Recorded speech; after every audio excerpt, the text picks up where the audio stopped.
Dear students, अस्सलाम वालेकुम। उम्मीद है आप लोग खैरियत से होंगे। अल्लाह रब्बुल इज़्ज़त आप लोगों को खुश रखे। हम आप लोगों के लिए आज एसएनपी ब्लॉक एलिमेंट की सीरीज़ के लिए लेक्चर नंबर 23 लाए हैं। इससे पहले हम एसएनपी ब्लॉक एलिमेंट की सीरीज़ के 22 लेक्चर आप लोगों को दे चुके हैं और आज हम lecture number 23 S&P block element की सीरीज़ का लाए हैं आप लोगों के लिए। देखें, हमने एसएनपी ब्लॉक एलिमेंट की जो सीरीज स्टार्ट की हुई है उसमें जो मेन चीज़ हमारे पास स्टार्ट है एसएनपी ब्लॉक एलिमेंट का थर्ड पीरियड जो है इसको हमने स्टार्ट किया हुआ है और थर्ड पीरियड के ऊपर हमारे लेक्चर स्टार्ट हैं।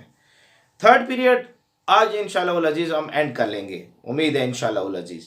थर्ड पीरियड के बाद हमने आपके एसएनपी ब्लॉक एलिमेंट की सीरीज का ग्रुप नंबर फर्स्ट लेना है। तो एक नए जज्बे के साथ, एक नए जोश के साथ इंशाल्लाह अजीज़ हम आप लोगों के सामने फिर पेश होंगे। लेकिन सरदस्त आज हम इंशाल्लाह अजीज़ थर्ड पीरियड को क्या करेंगे, एसएनपी ब्लॉक एलिमेंट की सीरीज के थर्ड पीरियड को वाइंड अप करेंगे। आज जो टॉपिक मैं आप लोगों के सामने लाया हूँ एल्यूमिनियम हाइड्रोक्साइड। देखें, ये हमारा और आपका प्यारा सा खूबसूरत सा चैनल है केमिस्ट्री वाला और मेरा नाम है गुलाम नबी। आप इस चैनल को सब्सक्राइब करें, लाइक करें और उन बच्चों को दें जो कोचिंग वगैरह अफोर्ड नहीं कर सकते। हमारा सबसे बड़ा मकसद है कि केपीके के अंदर खुसूसन एक ऐसा एजुकेशन मीडियम प्रोवाइड कर सकें जो बच्चों को क्वालिटी फ्री तालीम दे सके। तो हम स्टार्ट करते हैं आज का लेक्चर एल्यूमिनियम हाइड्रोक्साइड्स के बारे में। एल्यूमिनियम हाइड्रोक्साइड्स जो थर्ड पीरियड के अंदर हमारे पास मौजूद है, इसको हम थोड़ा सा देखते हैं कि एल्यूमिनियम हाइड्रोक्साइड तैयार कैसे होता है। सबसे पहले हम देखते हैं एल्यूमिनियम हाइड्रोक्साइड की प्रिपरेशन। एल्यूमिनियम हाइड्रोक्साइड को किस तरीके से तैयार किया जाएगा। इसकी प्रिपरेशन में सबसे पहले हमारे पास ये होता है कि हम एल्यूमिनियम का साल्ट लेते हैं, एल्यूमिनियम सल्फेट। एल्यूमिनियम का हमने एक साल्ट ले रखा है, एल्यूमिनियम सल्फेट। इसका रिएक्शन हम एमोनियम हाइड्रोक्साइड के साथ करवाएंगे।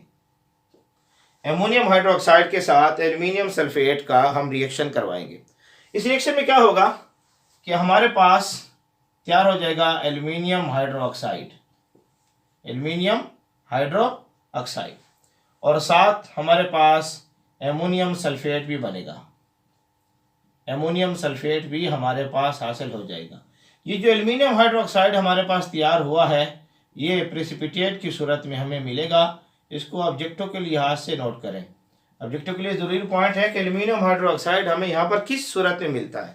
तो एल्यूमिनियम हाइड्रोक्साइड यहाँ पर हमें प्रेसिपिटेट की सूरत में मिलेगा, यानी अनडिजॉल्व सूरत में हमें यहाँ पर क्या होगा, ये हासिल होगा, यानी हल नहीं होगा, प्रेसिपिटेट बनाएगा। अब ये एल्यूमिनियम हाइड्रोक्साइड चूंकि बेस है और बेस का आपको पता है कि एसिड के साथ रिएक्शन कर सकती है,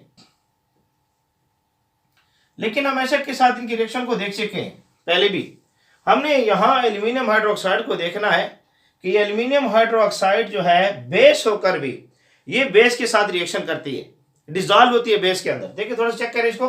ये एल्यूमिनियम हाइड्रोक्साइड है हमारे पास और ये एल्यूमिनियम हाइड्रोक्साइड को जब हम सोडियम हाइड्रोक्साइड के साथ रिएक्शन करवा रहे हैं तो ये हमें सोडियम एल्यूमिनेट बनाकर दे रहा है, सोडियम एल्यूमिनेट बनाकर दे रहा है।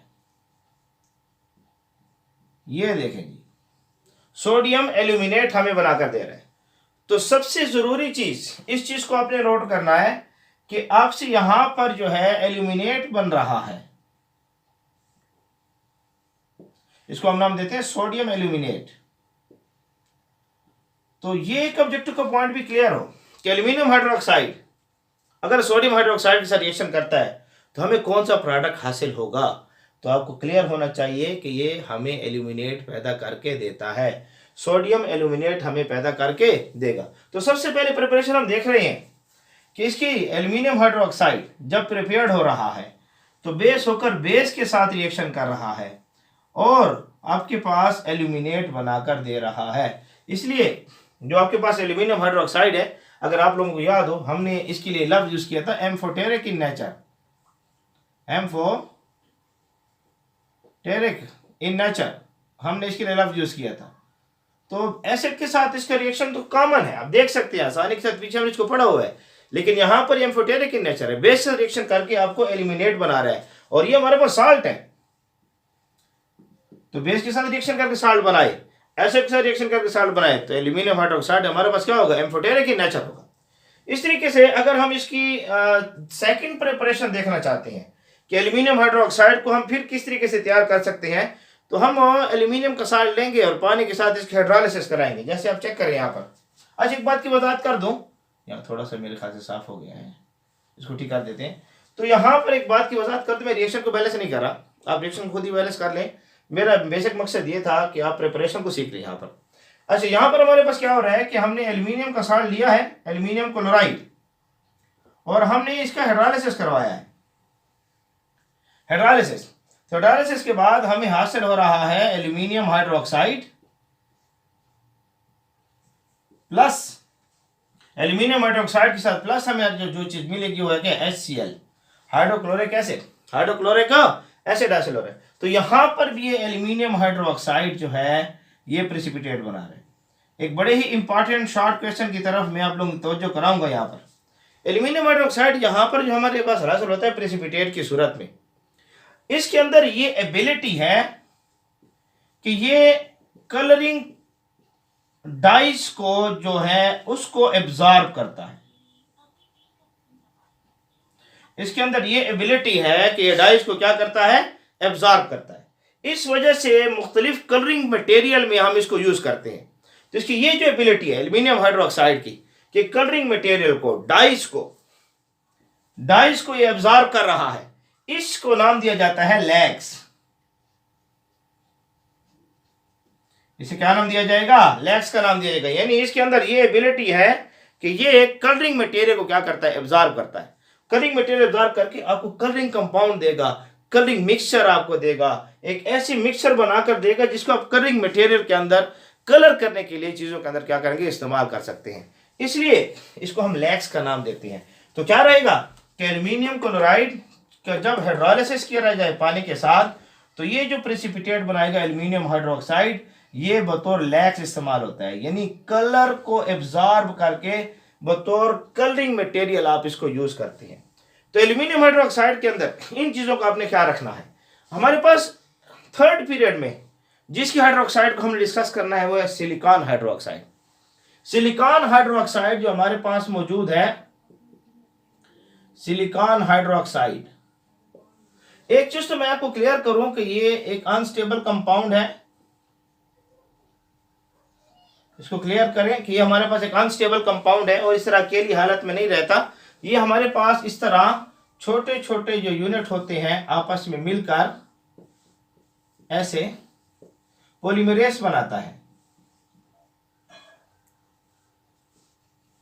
पॉलीमरेज हमें बनाता है। छोटे छोटे जो सिंपल यूनिट मोनोमर्स होते हैं मिलकर एक बड़ा सा यूनिट हमें बनाकर देंगे। ये हमारे पास क्या है, मोनोमर्स है, मोनोमर्स। तो पहली बात तो आपको ये क्लियर हो ऑब्जेक्टिव के लिहाज से कि सिलिकॉन हाइड्रोक्साइड अगर अकेली हालत में है तो ये क्या होगा, अनस्टेबल हालत में रहेगा। अगर अकेली हालत में है तो क्या रहेगा, अनस्टेबल। और ये छोटे छोटे मोनोमर्स मिलकर फौरन ही पॉलीमरेज बनाना क्या करेगा, शुरू रहेगा, और पॉलीमरेज हालत में फिर ये कुछ ना कुछ स्टेबल हो जाएगा।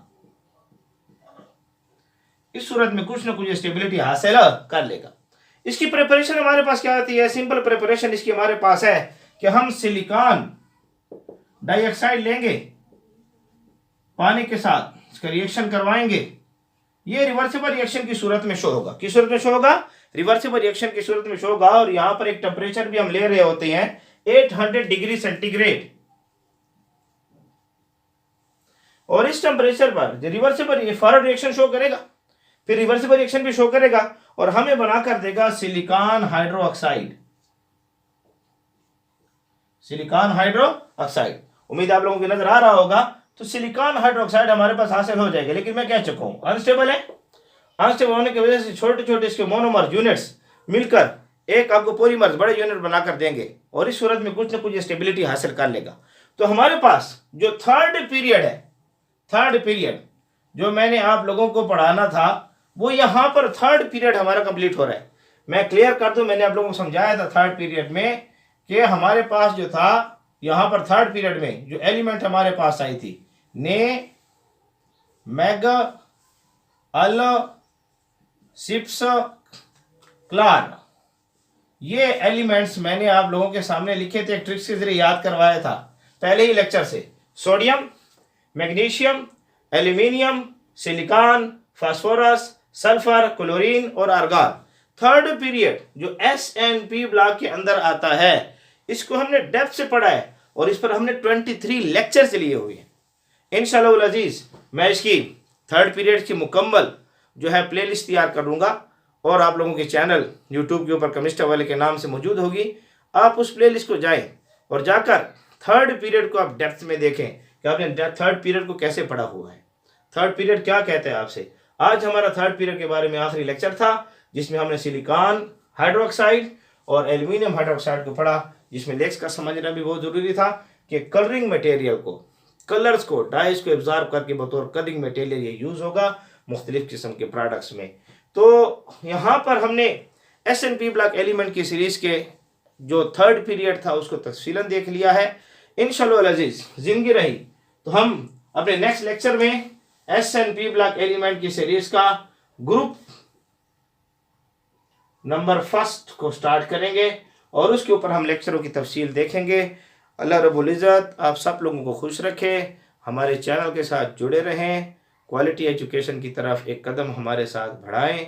हम चाहते हैं कि पाकिस्तान के अंदर खुसूसन KPK के जो हमारे बच्चे हैं जो बहुत ज़्यादा मुतासर हुए हैं हमारे मुल्क की हालात की वजह से, यहाँ पर जो हालात हमारे पर गुजरे हैं उनकी वजह से उनकी एजुकेशन मुतासर हुई है।